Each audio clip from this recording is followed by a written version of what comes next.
A very good morning, everyone.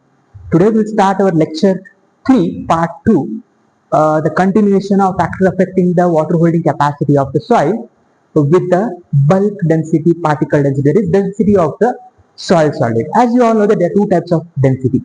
The one is particle density and the second is bulk density. What is particle density? It is the ratio of weight of O1 dry soil, to the volume of soil solid. To the volume of soil solid, we call it as particle density. The volume of soil solid, which include the only soil solid excluding the pore space, whereas the weight of one dry soil after placing the soil sample in the oven at a temperature of 105 degrees centigrade, what is the weight of the soil is the particle density, which is expressed in gram per centimeter cube, and which is multiplied with the density of water. As you all know that the density of the water is 1 gram per centimeter cube, and it is close to the same. Now coming to the bulk density, here it is the ratio of O1 dry soil to the volume of the soil, the wet soil. The soil which includes the pore space is multiplied with the density of water, we call it as bulk density. If you compare the bulk density of new soil, it is ranges from 1.35 to 1.6. The sandy soil has a higher bulk density of 1.6, whereas the loamy soil has a bulk density of 1.45 to 1.55. The clay soil has a bulk density of 1.25 to 1.35. Further, if you see the porosity or pore space present in the soil, the wide space which is present inside the soil. If this is a soil particle, to see here you can see some space inside the soil particle. We call it as pore space, and we generally determine in terms of percentage as the porosity. If you see the pore space, it refers to the porosity in a given volume of the soil. Is very important with respect to the irrigation, and it is calculated by the formula 1 minus bulk density by particle density into 100, or porosity is equal to particle density minus bulk density divided by particle density. It will give you the porosity contained in the soil. It refers to the amount of pore space present within the soil particle which can be held by the air or which can be held by the soil. We call it as porosity. Further, after understanding the porosity is one factor that determines the water holding capacity of the soil, we should move ahead to the water movement in the soil.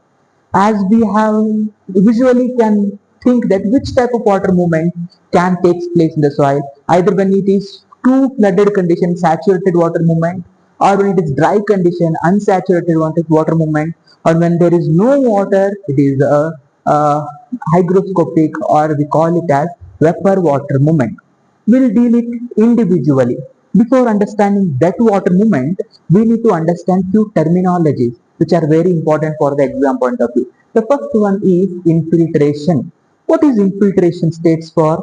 Infiltration refers to the downward entry of water from the soil surface. If this is the soil surface, the entry of water from the soil surface below the soil, we call it as infiltration. The second is infiltration rate or infiltrability. It refers to the rate or the speed with which water is entering the soil. We call it as infiltrability or infiltration rate. The next is seepage. The term is seepage. What does seepage means? It refers to the lateral movement of water through the unsaturated condition of the soil. We call it as seepage. The term unsaturated condition is very important, and the lateral movement of water, we call it as seepage. The next is permeability. Permeability means how easily air and water can enter inside the soil profile. We call it as permeability. Either it is at a rapid pace, or it is at a moderate pace, or it is a slow pace, can be determined by the term permeability. And thus, the permeability is rapid in case of coarse texture soil. The permeability will be rapid. When it is fine textured soil, the permeability is very low. When it is fine textured soil, the permeability is very low. The next is deep percolation. Phase can be determined by the term permeability. and thus the permeability is rapid in case of coarse texture soil. Coarse texture soil, the permeability will be rapid. When it is fine textured soil, the permeability is very low. When it is fine textured soil, the permeability is very low. The next is deep percolation. The infiltration, after the phenomena of infiltration, the post movement of water through the soil profile, post movement of water, we call it as a deep percolation, which can add to the aquifer or water holding capacities of. Yes, the third important term with respect to the water movement in the soil is hydraulic conductivity. That is how easily water can be transmitted through the soil is determined by the hydraulic conductivity, which was given by Darcy, the Henry Darcy. Based on Henry Darcy's law, we determine the hydraulic conductivity of the soil, which is determined by the K. So there are two important terms here, hydraulic head and hydraulic equilibrium. What is hydraulic head? Difference with respect to the elevation or reference point. That is elevation of a point with respect to an arbitrary reference point, we call it as hydraulic head. With respect to this reference point, how much water is moving? With respect to this arbitrary reference point, what amount of water movement can be determined by the hydraulic head. Then hydraulic equilibrium refers to the condition with which zero flow of water is observed in the soil. This is an equilibrium condition. Well, when it is equilibrium, there is no flow of water in the soil. If it is not equilibrium, water moves from the higher content to the lower content when it is a slope under the influence of a gravity. These are the two terms we will discuss later under when we will be dealing with the Darcy's law. Coming to the types of water movement in the soil. As I started my class with this concept, that is the three types of movement: saturated movement, unsaturated movement, and we also have water vapor movement. What is saturated movement? As the name itself indicates, when the soil are filled with water, when soil's macropores and micropores are filled with water, we call it as saturated condition of the soil. And the movement of water through saturated condition is determined by two important laws, that is the Darcy's law and that of Poiseuille's law. Darcy's law and that of Poiseuille's law. The flow of water under saturated condition is determined by the two factors, that is hydraulic force, waving water through the hydraulic gradient, and the ease with which soil pores permit the water movement, we call it as hydraulic conductivity. These two important factors, that is hydraulic conductivity and the hydraulic gradient, determines the water movement through saturated condition of the soil. When both the pores are filled with the water, then this is determined by the Poiseuille's law and Darcy's law, which can be determined by a formula: V is equal to K into F. What is V? Volume of water moving per unit time. In 10 seconds, how much amount of water is moving? F is water flowing through what force, and the K is hydraulic conductivity. This is very important with respect to exam point of view. Under saturated condition, water movement is high in case of sandy soil, lower in case of loamy soil, and very low in case of clay soil. But with respect to unsaturated condition, the flow of water is lower in sandy soil, medium in case of loamy soil, and higher in case of clay soil. Coming to the Darcy's law, what it says: the theory of water movement in the soil is based on Darcy's law, which says that the quantity of water passing through unit cross section of a soil is proportional to the gradient existing between the soil. The flow of water, consider this pipe as a soil.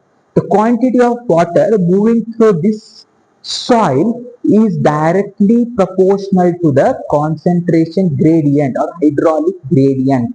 When there is a less here and there is more here, then there is a gradient. The water moves from the higher content to the lower content. It is directly proportional to the gradient, which can be mathematically given as Q is equal to KIA. What is Q? Volume of water flowing per unit time. And I is the hydraulic gradient.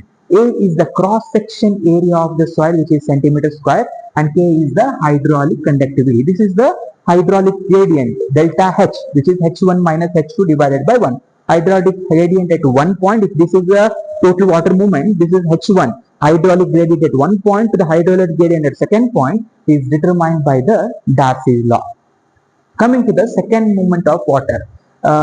Second movement of water, that is unsaturated flow of water. What is unsaturated? The soil is said to be unsaturated when the soil macropores are filled with air, and micropores, which we also call it as capillary pores, are filled with water and some air, and the water movement or flowing takes place. Under such condition, we call it as unsaturated flow of water. What is unsaturated flow of condition? Condition of the soil where macropores are filled with air and micropores are filled with water, and such movement we call it as unsaturated flow of water.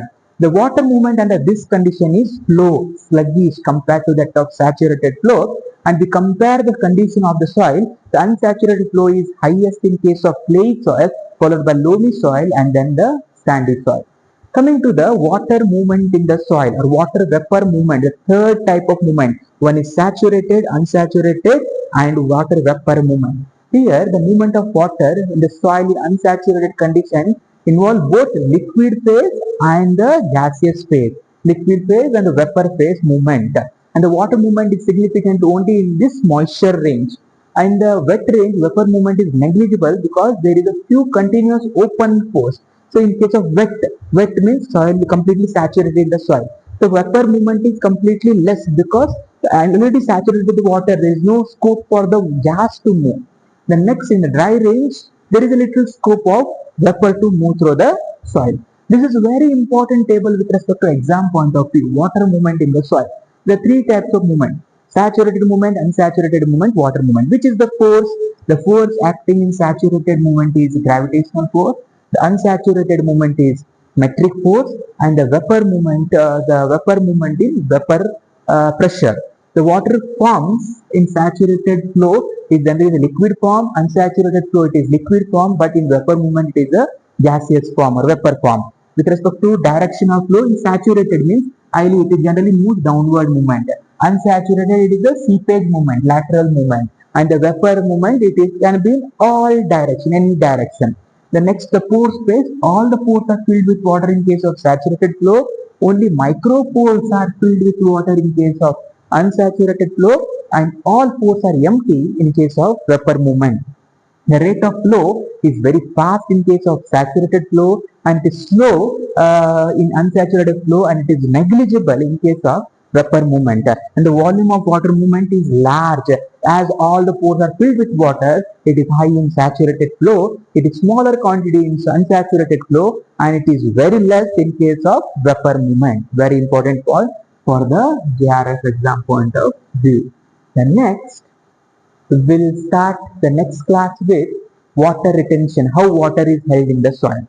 If you are liking my teaching, please subscribe my channel and please support. Thank you.